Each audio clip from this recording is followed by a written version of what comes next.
헬라어로 인간을 안트로포스라고 합니다. 이 안트로포스라는 이 말의 뜻은 뭐냐면 위를 바라다보는 존재라는 뜻을 가지고 있습니다. 저는 그리스 사람들이 사람을 정의할 때에 위를 바라다보는 존재로 정의하기 되게 흥미롭습니다. 어쩌면 그리스 사람들이 봤을 때 사람과 동물의 차이는 시선에 있었던 것 같아요. 동물은 어디를 보나요? 땅을 보는 거예요. 무엇을 먹을까? 그런데 사람은 땅을 보는 게 아니라 위를 바라보는, 위가 뭘까를 생각해보면 이 위는 비전이다, 꿈이다라고 이야기를 할 수 있을 것 같아요. 결국은 인간은 뭐냐? 인간은 꿈을 바라보는 존재, 비전을 바라보는 존재다라고 이야기를 할 수 있을 것 같아요. 하나님께서 이 세상을 만드실 때 뜻을 두셨습니다. 그리고 하나님께서 우리를 이 세상에 보내셨을 때 뜻을 두셨어요. 이게 비전이라고 하는 거예요. 청년들 집회를 가면 또 여러분 자녀들에게 꿈을 꾸라는 얘기를 많이 하셨을 텐데, 꿈은 내가 꾸는 게 아닙니다. 하나님께서 나에게 꾸는 거예요. 그리고 나는 그 하나님께서 꾸시는 꿈을 아멘으로 받아들이고 그 꿈을 내 삶 속에서 이루어 살아가는 게 신자들의 삶의 실존입니다. 우리가 성경을 해석하는 틀 가운데 하나가 뭐냐? 약속과 성취. 하나님께서 약속해 주시고, 그런데 약속은 현재 이루어졌나요? 안 이루어졌나요? 안 이루어졌어요. 그러니까 현실과 상관없이 보여요. 그런데 그 하나님의 약속을 바라보면서 현실의 어려움을 딛고 나가는 게, 이게 저는 신자들의 실존이다라고 저는 말하고 싶습니다. 많은 사람들이 상황 속에서 꿈이 피어난다고 얘기해요. 상황이 중요하긴 합니다. 그런데 물론 상황 속에서 꿈이 피어나기도 하지만 꿈 때문에 상황이 바뀔 수도 있어요. 이게 믿음의 사람들, 신자들은 뭐냐? 우리의 꿈 때문에 우리의 상황을 바꾸는 사람들입니다. 이게 앞에서 얘기했던 것처럼 이게 약속이라고 하는 건데, 하나님께서 아브라함 부르실 때 뜻을 두셨어요. 아브라함이 꿈을 꾼 게 아니에요. 아브라함은 꿈을 꿀 수 없는 상황이었습니다. 근데 하나님께 아브라함에게 너는 복의 근원이 될 거라는 꿈을 꾸셨고, 그 아브라함이 그 꿈을 아멘으로 받아들였고, 결국 아브라함이 복의 근원으로 살아갔던 것을 바라보게 됩니다. 저는 특별히 우리 사랑하는 성도님들이 세상을 살아갈 때 상황을 보지 말고 약속을 바라보고, 또 하나님께 내게 주신 그 꿈을 바라보면서 살아가는 은혜가 있기를 주의 이름으로 축원합니다. 오늘 우리가 성경을 봅니다. 창세기를 보려고 하는데요. 이 창세기는 창조에 관한 기록이자 동시에 소명에 관한 기록입니다. 이 창세기는 어떤 내용인가요? 질문하는 겁니다. 너무 당연한 걸 물어보니까 당황하시죠. 오늘 성경 읽으신 우리 권사님, 창세기는 어떤 내용이 기록되어 있나요? 네, 천재 창조에 대한 얘기가 기록되어 있습니다. 맞아요. 그런데 창세기를 조금 더 관심 있게 살펴보면 붕어빵에 붕어가 있나요? 없나요? 없어요. 그런 것처럼 창세기 생각보다 창조에 대한 이야기가 많지 않습니다. 한번 창세기를 보면요, 창세기 전체 1장부터 50장까지 기록되어 있어요. 자, 1장은 어떤 내용인가요? 천재 창조, 훌륭하십니다. 창세기 2장은 인간 창조, 창세기 3장은 타락, 창세기 4장은 가인과 아벨, 창세기 5장은 후손들. 제가 잘난 척하는 거기는 해요. 창세기 6장부터 9장은 노아의 홍수 이야기, 그 다음에 10장과 11장 민족들, 12장부터 25장 아브라함, 25장부터 27장 이삭, 27장 중복 되면 7장부터 36장 야곱, 그 다음에 마지막은 요셉에 관한 이야기가 기록되어 있어요. 성경을 가만히 보다 보면 전체 50장 중에 1장부터 11장이 아브라함 이전의 역사를 다루고 있고요. 그 12장부터 50장까지가 아브라함, 이삭, 야곱, 요셉의 역사를 다루고 있습니다. 아브라함 이전의 역사를 아무리 적게 잡아도 한 2000년 역사를 다루고 있고요. 그리고 아브라함부터 요셉까지가 대략 한 350년의 역사인데, 창세기 전체 50장 중에 39장이 350년의 역사를 다루고 11장이 2000년의 역사를 다룬다면, 창세기 강조점은 전반부에 있을까요? 후반부에 있을까요? 후반부에 있는 거예요. 그러니까 창세기는 창조에 관한 이야기보다는 아브라함부터 시작됐던 한 민족의 역사를 보여주기 위해서 기록된 책입니다. 이해가 되시겠죠? 그래서 이게 성경을 보면서 제목에 속는데요. 원래 유대인은 이 성경책에 제목이 없었어요. 그래서 각 책의 첫 번째 나오는 단어가 그 책의 제목이었습니다. 창세기가 어떤 단어로 시작되나요? 우리말에 태초회로 시작되죠. 그것이 히브리어로 브레시트라는 말이에요. 브레시트라는 말이 뭐냐면 in the beginning. 그래서 유대인들은 브레시트라는 두루마기의 첫 번째를 보자, 두 번째를 보자 이렇게 이야기를 했었다가 알렉산더 대왕이 고대 근동 지방을 점령을 하면서 언어를 통일하는 일을 해요. 그러면서 히브리어 성경이 헬라어로 번역이 됩니다. 문제는 번역이 되면 단어가 바뀌잖아요. 그래서 이때 학자들이 성경책의 제목을 정할 때 이 창세기, 우리 모르는 이 창세기를 보면서 이 책은 이 세상의 시작, 한 민족의 시작, 하나님의 언약의 시작을 다루는구나. 그래서 제네시스, 영어 성경에 제네시스라고 돼 있어요. 근데 이 성경이 중국어로 번역이 될 때에 중국에 있었던 선교사님이 이거를 뭐로 번역했느냐? 창스지, 창세기로 번역을 한 거예요. 그리고 우리나라 로스 선교사님이 중국어 성경에서 우리 성경을 번역했거든요. 그래서 그 전통을 따라서 창세기를 따라온 거예요. 전 지금도 신기한 게, 여러분 애굽이라는 게 너무 신기하지 않아요? 이집트잖아요. 가끔 제가 영국에 가서 공부할 때 제가 아는 지명이 안 나와서 늘 당황할 때가 너무 많았어요. 근데 왜 이 성경을 번역할 때 중국어로 번역하는지 모르겠어요. 그러니까 히브리에서 직접 우리나라로 번역하면 음가도 직접 번역해야 되는데 그 전통을 따라서 창세기 또는 애굽 이렇게 되는 거예요. 그래서 우리가 창세기를 볼 때 늘 혼동하는 게 뭐냐면 창세기는 창조에 관한 기록이라고 오해를 하는 거죠. 이해가 되시겠죠? 창세기는 창조에 관한 기록보다는 아브라함부터 시작됐던 한 민족의 역사를 우리에게 보여주기 위해서 기록된 책이에요. 그래서 하나님께서 아브라함을 부르셨을 때, 하나님께서 이스라엘을 부르셨을 때에 그 출발선상에서 하나님께 그들에게 어떤 뜻을 두셨는지, 그리고 그들은 어떤 삶을 살아야 되는지 보여주기 기록된 책이 창세기인 거예요. 그래서 창세기는 사실은 창조에 대한 기록이기보다는 이스라엘 백성들에게는 정체성 교육인 거예요. 우리가 어떤 사람인가, What we called for, 우리가 무엇에서 부름받았는 것을 보여주기 위해서 기록된 책입니다. 한번 성경을 좀 다시 보면요, 창세기, 출애굽기, 레위기, 민수기, 신명기를 모세 오경이라고 얘기를 합니다. 근데 이 책은 모세가 썼고요. 언제 썼을까요? 출애굽한 이후 어떤 때 썼겠죠? 출애굽한 이후에 지금 하나님께서 모세를 통해 성경을 기록하시면서 이 세상의 진화론이 아닌 창조론이다, 그걸 보여주기 위해서 기록됐을까? 그건 안 맞는 거예요. 그러니까 그 출애굽한 이스라엘 백성들에게 무엇을 기록됐냐면 너희가 어떤 사람인지, 그러기 위해서 먼저 하나님은 당신이 어떤 분인지를 소개해요. 하나님은 어떤 분인지, 그리고 그 하나님께서 왜 이스라엘 백성들을 선택하셨는지, 그리고 그들은 어떤 삶을 살아야 되는지, 그런 관점에서 우리가 오늘 이 창세기 1장을 보려고 합니다. 원래는 창세기 1장 전체를 봐야 되는데 그럼 또 권사님 목이 힘드실까 봐 제가 친절해서 8절까지만 요약을 했고요. 1장 전체를 살펴보려고 하는데, 창세기 1장 1절에 뭐라고 기록되어 있습니까? 태초에 하나님이 천지를 창조하시니라. 되게 중요한 거예요. 한번 따라합시다. 태초에 하나님이 천지를 창조하시니라. 자, 우리 하나님은 어떤 분이세요? 천지를 창조하신 창조주 하나님이에요. 이게 아주 중요해요. 그런데 하나님께서 모세에게 창세기를 기록하면서 우리 하나님은 창조주 하나님이시다라고 할 때 그 하나님, 태초에 하나님이 천지를 창조하셨다. In the beginning God created the earth and heaven 할 때 그 God이라는 단어를 우리말로는 하나님께 너무 밋밋하게 나와 있는데 히브리어는 좀 달라요. 이 하나님이 히브리어로는 엘로힘이라고 해요. 너무 중요해서 꼭 기억했으면 좋겠어요. 엘로힘. 한 번 더, 엘로힘. 이 엘로힘이라는 말이 뭐냐면 이게 하나님들이라는 복수 형태예요. 그러니까 태초에 하나님들이 천지를 창조하셨다라고 기록한 거예요. 하나님은 한 분이시잖아요. 근데 왜 이걸 복수로 썼을까요? 조금 그래도 성경을 공부하셨거나 신학에 관심이 있으신 분은 딱 머리에 떠오르는 게 뭐냐면 삼위일체구나 이럴 수 있어요. 그런데 흥미로운 건 뭐냐면 유대인들은 삼위일체를 믿나요, 안 믿나요? 안 믿어요. 근데 우리보다 자기네 말을 더 잘하는 유대인들은 하나님들이라는 이 복수 형태가 하나도 불편하지 않은 거예요. 하나님들이면 유일신하고 충돌이 되잖아요. 우리는 성부, 성자, 성령이 한 하나님이시다. 복잡하긴 하지만 어쨌든 이 이야기를 하는데 유대인들은 하나님은 한 분이야. 이게 하나님이라는 복수 형태가 불편해야 돼요. 근데 안 불편해요. 왜 그러냐면 유대인의 문법 공부를 좀 해야 되겠어요.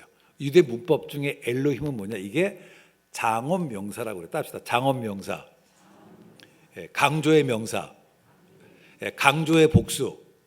네, 이거 따라하셔요. 왜냐하면은 이단들 이거 가지고 하도 헛소리를 많이 해서 기억하셔야 돼요. 이게 어떤 거냐면 예를 들어서 오늘 권사님은 성경 잘 읽어주셨는데요. 권사님하고 저하고 혹시 팔씨름을 하면 누가 이길까요? 제가 이길 것 같군요. 근데 옆에 계시는 분이 씩 웃으셨어요. 모르네 그러는 것 같아요. 권사님 저하고 팔씨름을 했어요. 근데 제가 졌어요. 생각보다 힘이 세신 거예요. 자존심이 너무 상해. 내가 6개월을 열심히 팔운동을 했습니다. 그리고 나서는 나랑 팔씨름해요 권사님이라고 우리는 표현하죠. 근데 나랑 팔씨름해요라고 얘기할 때는 어떤 전제가 있어요. 내가 이길 수 있다. 내가 너보다 세다. 이런 뜻이 있잖아요. 근데 유대인들은 이때 I'm stronger than you. 내가 너보다 세다를 할 때는 단수를 복수로 바꿔요. 그래서 뭐라고 하냐면 권사님 우리랑 팔씨름 합시다라고 얘기하는 거예요. 이해가 되십니까? 손오공이라는 그 소설을 보면 손오공이 싸우다가 자기가 힘이 약하면 어떻게 돼요? 머리털을 뽑아서 여럿을 만들잖아요. 제가 하도 뽑아서 지금 소갈머리가 없는데 이제 그런 거죠. 이게 내가 너보다 세다를 강조하는. 그러니까 태초에 하나님이 천지를 창조할 때 천지를 만드신 하나님은 어떤 분이냐? 힘이 세신 분이다. 이걸 강조하는 거예요. 그러면 누구를 비교하겠죠? 누구랑 비교할까요? 이게 뭐냐면은 바로랑 비교하는 거예요. 이스라엘 백성들이 이집트에서 430년 동안 누구의 지배하에 있었습니까? 바로의 지배하에 있었어요. 바로가 뭐냐? 바가 바요나 시모나 누구누구의 아들이란 뜻이에요. 그리고 로가 RAH 라. 제 이름이 뭐예요? 라예요. 네. 제가 8월 달에 이집트를 가는데 제가 이집트 가면 대접을 받아요. 왜냐하면 이 라가 이게 태양신이거든. 태양신. 그래서 바로는 뭐냐? 태양신의 아들이란 뜻이에요. 실제로 제가 캠브리지에서 공부하다가 허리를 다쳐가지고 침을 맞으러 갔는데 중의학을 전공했던 이집트 사람이 침을 놓고 있었어요. 이름이 뭐냐 그러더라고요. 제가 영 라 그랬더니 깜짝 놀래요. 그래서 제가 너 그거 아니? 라라는 집안이 한국에서 귀족 집안이 그랬더니 리얼리 그러더니 50% DC를 해주더라고. 제가 지난달에 인도를 갔잖아요. 인도에서 라가 또 왕족인 거 아세요? 라즈. 여러분이 우습게 보지만 제가 괜찮은 사람이에요. 다시 돌아가 보겠습니다. 이 바로가 뭐냐? 이 태양신의 아들이에요. 근데 이 바로가 얼마나 힘이 셌느냐? 자기 마음에 들지 않으면 유대인의 아이들을 다 죽였잖아요. 그 무시무시한 푸틴도 러시아에서 태어난 아이들을 막 죽여버리면 폭동이 일어날까요? 안 일어날까요? 일어나겠죠. 시진핑도, 김정은이도. 그런데 바로는 얼마나 파워풀했는지 그 명령 하나로 사람을 죽여도 아무도 대항하지 못했단 말이에요. 그 강력한 바로 앞에서 그들이 유대인이 이스라엘 백성이 경험했던 신은 뭐냐? 바로밖에 없었단 말이에요. 바로가 살아있는 신이었으니까. 그런데 우리 하나님은 어떤 분이냐? 하나님이 이해가 안 되는 거예요. 그럴 때 우리 하나님 뭐냐? Stronger than Pharaoh. 바로보다도 힘이 센 분이시다라는 걸 보여주기 위해서 엘로힘이라는 단어 쓴 거예요. 이해가 되시겠죠? 그래서 10계명의 첫 번째 계명이 뭐예요? 나 외에 다른 신을 섬기지 말라. 하나님만이 참신이다. 그래서 창세기 1장 1절과 10계명의 첫 번째 계명 서로 쌍을 이루는 거예요. 이게 같은 말. 하나님만이 참신이다. 그 하나님이 너를 선택했다. 너는 역사의 주인공이다. 이걸 얘기해 주는 것이. 그래서 in the beginning, 태초에 하나님이 천지를 창조하셨다. 엘로힘의 하나님이라고 이야기를 하는 거예요. 그런데 이 우리 하나님은 뭐냐? 모세보다 더 강한 분이시다. 능력이 많으신 분이라고 얘기를 하는데 그걸 좀 더 강조하게 창세기 1장은 복선을 깔아놨어요. 어떤 복선이냐? 읽다 보면 이르시되 그대로 되니라. 반복해서 나와요. 그냥 하나의 빛을 만드셨다, 하늘을 만드셨다, 물고기 만드셨다 이래도 되잖아요. 그런데 하나님께서 이르시되 그대로 되었다라는 말이 반복해서 했던 이유가 뭘까요? 우리가 글을 쓸 때요, 같은 표현을 반복했으면 좋은 표현이 아닙니다. 그런데 창세기를 보면 히브리서에 모세는 애굽의 모든 학문에 능통했다고 하는데 그 모세가 글을 쓸 때 반복된 표현을 쓰는 거예요. 그건 의도가 있는 거죠. 뭘 강조하는 거예요. 우리 하나님은 어떤 분이냐? 한 번 말씀하신 반드시 이루시는 그 하나님이라는 거예요. 그 하나님 내게 뜻을 두셨다는 겁니다. 바로도 자기가 얘기한 대로 안 돼요. 근데 우리 하나님은 어떤 분이냐? 말씀하시면 그대로 이루어진다는 겁니다. 할렐루야. 제가 어렸을 때 했던 게임이 있어요. 성도님 기억하십니까? 하나님 가라사대 손 드세요. 보니까 이게 진짜 성경적 게임이더라고요. 하나님 말씀하시면 그대로 이루어집니다. 예레미야서 1장 5절 말씀 보면 내가 너를 복중에 짓게 되니 알았고 태에서 나기 전에 너를 구별하였고 내가 너를 열방의 선지자로 세웠다라고 얘기하고 있습니다. 저는 선지자 중에 예레미야처럼 불행한 선지자가 없어요. 왜냐하면 하나님께서 예레미야를 부르셨는데 성경은 뭐라고 그래요? 그가 불러도 이스라엘 백성이 회개를 안 한대잖아요. 제가 학교에서 지금 20년째 가르치고 있는데 하나님께서 저를 교수로 부르셨어요. 그런데 뭐라고 말씀하냐면 네가 20년을 가르쳐도 학생들이 변화가 안 된대. 그럼 가르치겠어요? 안 하겠어요? 그거 어떻게 하겠어요? 그렇잖아요? 근데 예레미야는 그걸 부르심을 아멘으로 받아들여요. 왜 그럴까요? 한번 말씀하시면 반드시 이루시는 그 하나님이 나를 부르셨던 믿음이 있었기 때문에 그걸 아멘으로 받아들였고 예레미야의 외침이 있었기 때문에 이스라엘 회복이 있었다라고 하는 거예요. 여러분 믿음을 회복하기를 바랍니다. 나는 이 세상에 그냥 우연히 존재한 사람들이 아니에요. 내가 깨닫지 못해서 그렇지 하나님의 필연적인 섭리가 있어서 내가 이 땅에 존재하게 되는 거예요. 다윗이 골리앗 앞에 나갈 때 뭐라고 얘기하나요? 너는 칼과 창을 가지고 내게 나오지만 네가 갖고 있는 칼과 창은 없지만 나는 만군의 하나님 여호와의 이름을 가지고 내게 나간다. 근데 이 만군의 하나님이 엘로힘이에요. 비록 네가 가진 것 없지만 내가 볼 때 너무 약해 보이지만 한 번 말씀을 반드시 이루는 그 엘로힘의 나를 보냈기 때문에 내가 나간다는 거예요. 그리고 결국 다윗이 이깁니다. 믿음을 회복하기를 원합니다. 여러분 이게 기독교적인 소명의식이에요. 우리는 그냥 우연히 태어난 게 아닙니다. 다 이유가 있는 거예요. 하나님의 뜻이 있어서 나를 이곳으로 보내주신 거예요. 내가 존재하는 것은 하나님께 나를 통해서 이루실 일이 있기 때문인 겁니다. 하다 보면 내가 하는 일이 의미가 없을 때가 있죠. 왜 그럴까요? 소명의식을 상실해서 그래요. 소명이 있으면 의미가 생겨요. 의미는 소명에서 나오는 겁니다. 학생들이 늘 그런 걸 찾아요. 가슴 뛰는 일을 찾아요. 근데 세상에 살아보면 가슴 뛰는 일이 얼마나 됩니까? 그렇죠? 제가 저희 아내랑 저랑 초등학교 동창이에요. 같은 교수 쭉 컸으면 평생을 같이 살았어요. 고등학교 때 저희 아내를 보고서 가슴이 뛰었어요. 그리고 계속 가슴이 뛰었어요. 그리고 결혼을 했습니다. 34년 됐는데요. 34년 살아보셨죠? 어떻게 남편 아내 보시면 가슴이 뛰어요? 안 뛰면 다른 사람 만날 거예요? 저는 가슴 뛴 일을 찾을 게 아니라 내가 하는 일을 가슴 뛰게 해야 되죠. 그래서 저는 아침마다 우리 아내 보면 가슴이 설레요. 가슴이 뛰어요. 안 그런 사람들은 회개하셔야 돼요.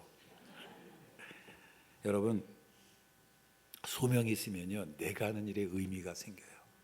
의미가 생깁니다. 소명은 과거와 현재와 관련된 거예요. 나의 미래와 관련된 미래.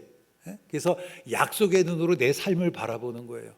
나를 통해서 이루실 일이 있다는 그 약속의 눈 가지고서 오늘을 힘있게 살아가는 거라고 하는 거죠.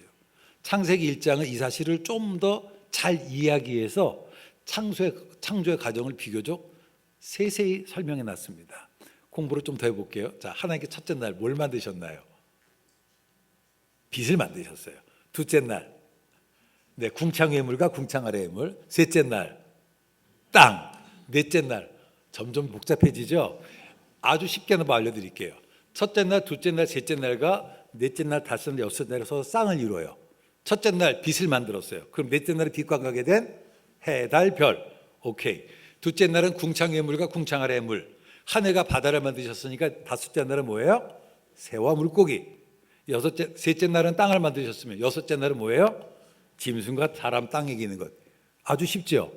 그러니까 이 하나님의 창조 과정을 보시면 뭘 보냐면 먼저 환경을 만드세요.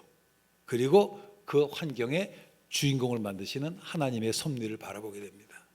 하나님은 이 창조의 일을 통해서 이스라엘 백성들이 얘기하는 거예요. 너희는 주인공이라고. 이스라엘 백성들은 430년 동안 살아가면서 자기는 주인공으로 생각하지 않았어요. 자기는 조연으로, 아니 엑스트라로 생각했다. 그런데 하나님 그들을 부르시 말씀하시네요. 너희는 주인공이라고. 많은 성도들이 살아가면서 종속변수로 살아요. 종속변수는 뭐냐? 누군가에게 영향을 받는 거예요. 우리 영향을 받는 사람이야 영향을 주는 사람입니다. 내가 속한 환경은 나를 통해서 변화될 수밖에 없는 거예요. 이게 기독교적 소명의식이라고 하는 거예요. 하나님께서 이스라엘 백성들을 부르셨어요. 아브라함을 아브라함에서 아브라함으로, 한 가족의 아비가 아니다. 너는 열국의 아버지다. 너를 통해서 온 민족이 복을 받는 거다 라고 말씀해 주셨어요. 그것이 하나님께 그려주신 사명이었습니다. 그런데 이스라엘 백성들이 그것을 깨닫지 못했어요. 특별히 430년 동안 노예로 살아가면서 자존감이 떨어질 대로 떨어진 거예요. 누군가의 복을 주기는커녕 내가 누군가에게 복을 빌어먹으며 살아야 되는 그런 존재였잖아요. 근데 하나님께서 그들에게 사명을 주세요. 너는 내게 대해서 제사장 나라가 될 것이다. 너는 거룩한 백성이다.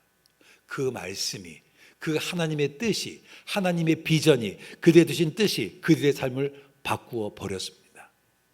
여러분, 오늘 이 하나님의 말씀이 여러분의 삶 가운데, 여러분의 자녀 가운데, 여러분의 가정 가운데 임하기를 주의 이름으로 축원합니다. 여러분, 저는 한계라는 게 저는 기회인 것 같아요. 그래서 이 광야를 한번 생각해 보면, 원래 이스라엘 백성들이 바닷길로 가면 열아래 길이면 가나안 땅에 들어갈 수 있었어요. 근데 하나님께서 의도적으로 그들을 광야로 38년을 헤매게 하셨습니다. 왜 그러셨을까? 저는 생각해 보면 이스라엘 백성들이 내가 누군지는 깨달았는데 자기가 무엇을 할 수 있을지를 몰랐던 거예요. 그래서 그들이 어디까지 할 수 있는지 알게 하기 위해서 그들을 광야로 보내신 거예요. 그래서 광야 생활은 뭐냐, 일종의 도장 깨기와 같은 겁니다. 광야는 어떤 곳인가? 나의 경험과 나의 지식이 아무런 쓸데없는 것들. 제가 지난번에 오셔서 설교할 때 인도 갔다 오던 간증 얘기를 했어요. 이상하게 선교지 갔다 오면 간증이 많아요. 그렇죠? 왜 그럴까? 왜냐하면 그 선교지란 낯선 환경 가면 나의 경험이 무너질 때가 있어요. 나의 계획이 무너질 때가 있어요. 그런데 그때 사람들이 뭐 하기 시작하나요? 기도하고. 그게 기회가 되더라고. 어려움은 기회일 수 있습니다. 성도님들 어려움 당하십니까? 피하게 해달라고 하지 마시고 이기게 해달라고 기도하시기를 바랍니다. 하나님께 이렇게 부르신 거예요. 어떻게 살 것인가? 숙명론적으로 살 것인가? 아니면 내 앞에 펼쳐진 가능성을 바라보고 믿음으로 살아갈 것인가? 이게 도전이었던 거예요. 그래서 선택이 창세기입니다. 우리가 성경 보면 이스라엘 백성들이 상당히 얘기가 커요. 문화적으로 보면 이스라엘 가보세요. 아무것도 없어요. 오히려 이집트가 훨씬 더 화려해요. 그리스가 훨씬 더 화려해요. 근데 이 사람들은 얘기가 커요. 자기들을 중심으로 보고 이방을 개라고 얘기를 하잖아요. 작은 사람들이 커. 근데 그들의 자부심이 어디서 생겼을까? 늘 그들은 창세기로 된 창조의 과정을 통해서, 창조의 이야기를 통해서 자기들이 주인공이라는 사실을 깨달았던 거예요. 창세기 2장 19절 말씀 보면 여호와 하나님께서 흙으로 각종 들짐승과 공주 각종 새를 지으시고 아담이 무엇이라 이름 부르시는지 보시려고 그들에게 이끌어 가시니 아담이 이름을 짓는 대로 그들의 이름이 되니라는 표현이 있어요. 저는 이게 너무 중요한 구절이에요. 그래서 오늘 집에 가셔서 이 성경 구절 꼭 쓰세요. 그리고 여러분 앞에 일터에 그리고 앞에 부엌에 꼭 붙여놓으세요. 아담이 이름을 짓는 대로 그대로 되니라. 할렐루야. 우리는 이름을 짓는 자예요. 내가 이름을 짓는 대로 내 삶은 바뀌어집니다. 내가 절망 그러면 내 삶은 절망이 되는 거예요. 하지만 내가 희망 그러면 내 삶은 희망으로 바뀌어질 수 있습니다. 여러분, 우리는 주인공이에요. 하나님께 우리를 그런 사람으로 불러주셨습니다. 내가 이름을 짓는 대로 내 환경은 달라집니다. 회복은 뭐냐? 에스겔서를 보면 언어가 바뀌는 것도 시작돼요. 그래서 여러분이 이번 그 부활절을 맞이하면서 여러분의 언어가 바뀌었으면 좋겠어요. 부활절의 이야기 속에서 핵심이 뭔가요? 슬픔에 빠졌던 제자들의 언어가 바뀌는 거예요. 언어가. 그래서 이번 부활절을 준비하면서 그 기도, 하나님 내 언어가 바뀌게 하여 주시옵소서. 우리 자녀의 언어가 바뀌게 하여 주시옵소서. 우리 가정의 언어가 바뀌게 하여 주시옵소서. 우리 교회 언어가 바뀌게 하여 주시옵소서. 이 나라 이 민족의 언어가 바뀌게 되라. 언어가 바뀌어야 돼요. 그래서 부정적인 말을 쓰지 마시고 긍정적인 말을 쓰셔야 돼요. 희망의 언어를 써야 됩니다. 이런 빌어먹을 놈, 그럼 평생 빌어먹게 돼 있어요. 저는 어제 제가 원주에 아버지 학교에 가서 이제 강의를 했어요. 강원 충청 지역 스텝 모임에서 강의를 했는데 제가 저희 아이들 자녀 교육 얘기를 했습니다. 저는 저희 아이가 초등학교 1학년 때 저를 따라서 영국으로 유학 갔는데 그때부터 지금까지 제가 한 번도 노를 한 적이 없어요. 노를 한 적이 없어요. 대신 얘기는 했죠. We talk a lot. 얘기는 많이 했어요. 하지만 제가 노를 한 적은 없어요. 그래서 얘가 굉장히 자존감이 세요. 자식 자랑 좀 할까요? 해도 돼요? 자랑 좀 할게요. 고등학교 졸업할 때 영국에 시험 봤는데 상위 5% 안에 들었어요. 별로 안 놀라시죠? 네. 졸업하고 나서 딜로이트에서 일을 하다가 프루덴셜, 그리고 27살에 노무라 뱅크의 어시스턴트 매니저가 됐습니다. 그때 제 월급보다 많이 받았어요.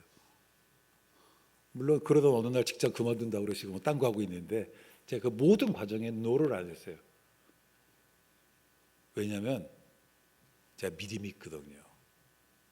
그 아이에 대한 믿음이 있거든요.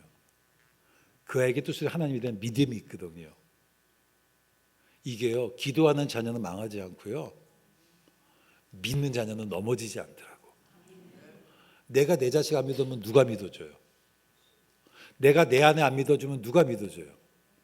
여러분, 누가 여러분 부인 남편 칭찬해요? 내가 칭찬하면 누가 하겠어요? 하세요.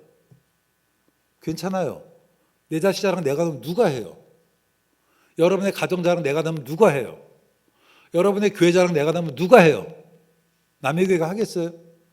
여러분, 우리나라 자랑 우리가 하면 누가 하겠어요? 언어가 바뀌는 주 이름으로 축원합니다. 언어가 바뀌어야 돼요. 우리는 이름을 짓는 자입니다. 그래서 이 사실을 믿고 믿음으로 선포하며 살아가는 거예요. 다윗은 이렇게 고백합니다. 여호와께 내게 줄려져 주신 구역은 아름다운 곳에 있으며 나의 기업이 실로 아름답도다.